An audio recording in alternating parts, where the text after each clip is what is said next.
госпожо председател Дина Йоанна Валян, уважаема госпожо председател Сабина Верхейен, уважаеми дами и господа координатори и членове на комисиите по промишленост, изследвания, енергетика и култура и образование, уважаеми дами и господа депутати, скъпи колеги. Идвайки насам, си спомнях как вървях по същия път на датата 20 юни 2017 година. Тогава беше изслушването ми тук, след като бях номинирана за комисар. През тези 2 години и 3 месеца с вас работихме в сътрудничество, компромис и споделена визия за цифровото бъдеще на Европа. Затова искам най-напред да започна с думи на благодарност.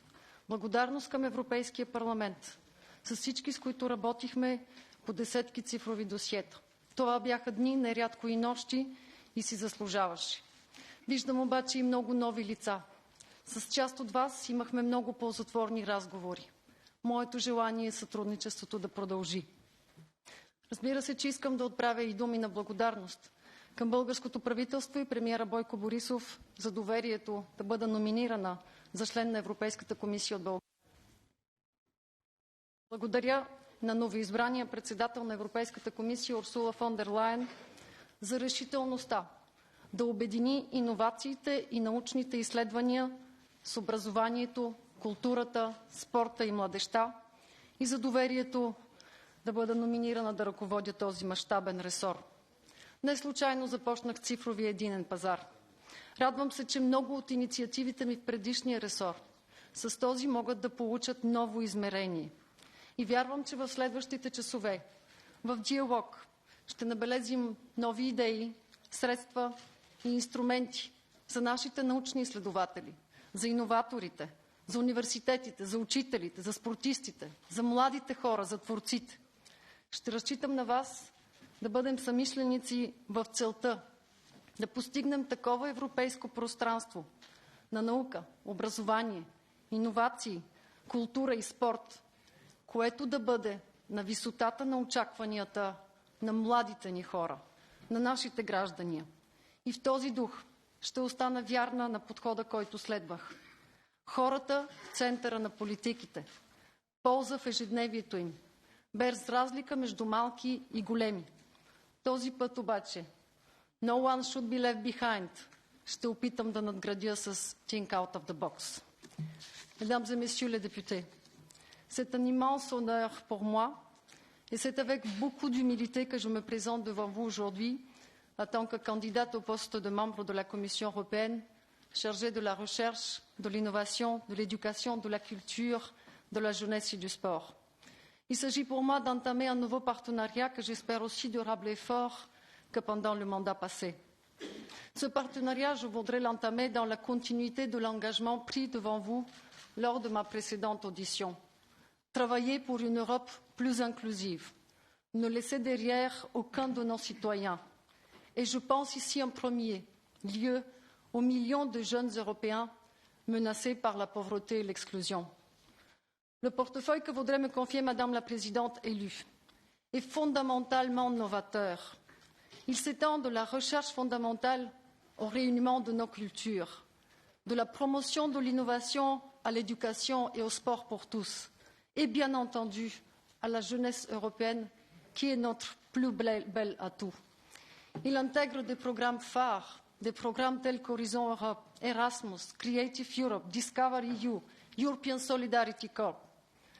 Ceux-ci forment un ensemble cohérent et il conviendra d'en développer et optimiser les synergies nécessaires pour le faire fonctionner. Ça ne sera pas facile. Le dénominateur commun entre ces domaines est qu'il touche les citoyens dans leur quotidien, qu'il incarne l'Europe des talents, mais aussi l'Europe des cœurs. L'Europe des talents. Pour la première fois, les politiques du triangle de la connaissance sont ainsi réunies dans un même portefeuille. Éducation, recherche et innovation. Elles sont les conditions préalables à la croissance et à la durabilité. Elles sont également indispensables si nous voulons réussir les transitions écologiques, sociales et économiques que nous devons mener à bien pour faire face aux défis posés par le changement climatique, les évolutions technologiques et démographiques. Ces politiques pourront ainsi directement bénéficier de l'excellent soutien et conseil du Centre commun de la recherche. Ces talents, vous les connaissez.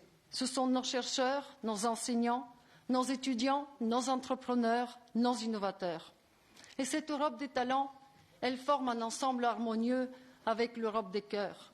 Le cœur qui anime notre jeunesse, nos artistes, nos créateurs, dans toute leur diversité.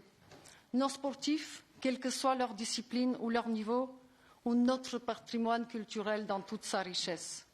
Dès lors, je voudrais maintenant brièvement exposer devant vous mes principaux défis. Tout d'abord, celui de préserver la position de l'Europe en tant que leader mondial de la science. Nous ne comptons que 7% de la population mondiale, mais 20% de la recherche et le développement dans le monde et un tiers des publications scientifiques de grande qualité sont réalisées en Europe, plus que les États-Unis et la Chine, qui nous rattrapent vite. Il est primordial que l'Europe conserve son leadership, car c'est de la recherche que provient la matière première nécessaire de la connaissance. Nous avons un excellent exemple avec le Conseil européen de la recherche. Et ce défi s'accompagne d'un paradoxe. Pour maintenir la place de l'Europe au carrefour de la connaissance, il faut maintenir notre programme cadre de recherche aussi ouvert, attrayant et conséquent qu'il est aujourd'hui.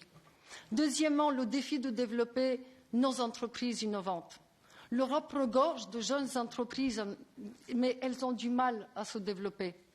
Une entreprise qui est contrainte de s'éloigner pour se développer emporte avec elle les solutions innovantes, les emplois, l'impact social et économique. La création d'un nouveau Conseil européen de l'innovation, en complément de l'Institut européen de l'innovation et de la technologie, est une des réponses à ce défi. Nous devons maintenant nous assurer que les conditions adéquates existantes pour nos innovateurs, pour nos start-up, pour nos petites et moyennes entreprises sont là. Mon troisième défi est de transformer le widening en partage. La fracture en matière de recherche et d'innovation est une réalité, avec quelques exceptions notoires. Nous assistons trop souvent à un cercle vicieux de faibles investissements locaux, de bas salaires et de fuite des cerveaux. Il n'y a pas de solution facile, mais la tendance est encourageante. La fracture se réduit progressivement. Lors des journées de la recherche et de l'innovation, j'ai été inspirée par le récit de chercheurs impliqués dans des projets de partenariat. Je les ai entendus décrire comment ces projets brisaient ce cercle vicieux et voyaient les partenaires ressentir grandir. C'est cette dynamique gagnant-gagnant que je voudrais stimuler. Mon quatrième défi est de mieux impliquer les citoyens et les régions. Il n'y aura pas d'Union européenne forte sans que nos citoyens européens comprennent, soutiennent et partagent nos objectifs communs. Bien entendu, cela représente un défi pour toute la Commission, mais je ne ferai honneur à ce portefeuille qui est particulièrement proche des citoyens que si je redouble d'efforts.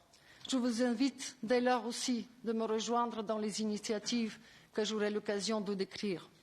Mon cinquième défi s'inscrit dans la même logique et fait écho au rôle géopolitique envisagé par Madame la Présidente élue du prochain Collège. Si les domaines de son portefeuille sont très proches des citoyens, il en est de même au-delà de nos frontières. Je vois ainsi l'étendue de mon portefeuille comme autant de liens à tisser avec des partenaires internationaux. Je pense spontanément aux Balkans occidentaux, mais je pense aussi à nos partenaires en Afrique, de même qu'au sud de la Méditerranée et le partenariat oriental. Et nous aurons l'occasion, j'espère, au moment de l'audition, d'en débattre sur d'autres. Mon sixième défi concerne la culture. Comme l'année européenne du patrimoine culturel l'a démontré en 2018, c'est notre culture, dans sa diversité, qui définit ce que nous sommes en tant qu'Européens, au plus profond de nous-mêmes. Notre culture est le terreau de nos valeurs communes, et en particulier de notre volonté de mettre l'humain au centre.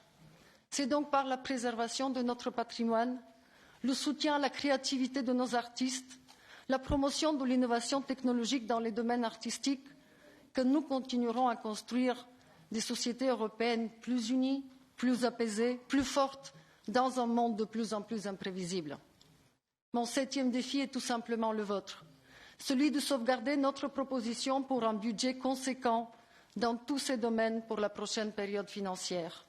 Sachez que vous aurez en moi une alliée tenace et infatigable. Et enfin, le dernier défi, et pas le moindre, concernera la place des femmes dans les domaines couverts pour mon portefeuille. Vous savez combien c'est un sujet qui me tient à cœur. Je voudrais tout simplement dire que mon engagement demeure intact pour ce nouveau mandat. Donc, mesdames et messieurs les députés, je me suis engagée auprès de vous à continuer à placer le citoyen au cœur de mon action politique, à mener des politiques éminemment inclusives. Mais avant d'approfondir sur certains aspects, je voudrais prendre un autre engagement devant vous. Les temps ont changé. Certains schémas préétablis méritent d'être repensés. Des atouts doivent être sauvegardés. Des faiblesses appellent à de nouvelles solutions. Dès lors, j'envisage des initiatives en dehors des sentiers battus. Réfléchir plus souvent de manière disruptive, tisser des liens étroits entre les silos institutionnels et de créer notre avenir avec tous les acteurs, en commençant par mes collègues au collège et vous-même, mais en prêtant aussi une oreille attentive à tous les acteurs. En d'autres termes, je m'engage à apporter de l'innovation et de la jeunesse à notre action, à être à l'écoute, à travailler ensemble pour le bien de tous.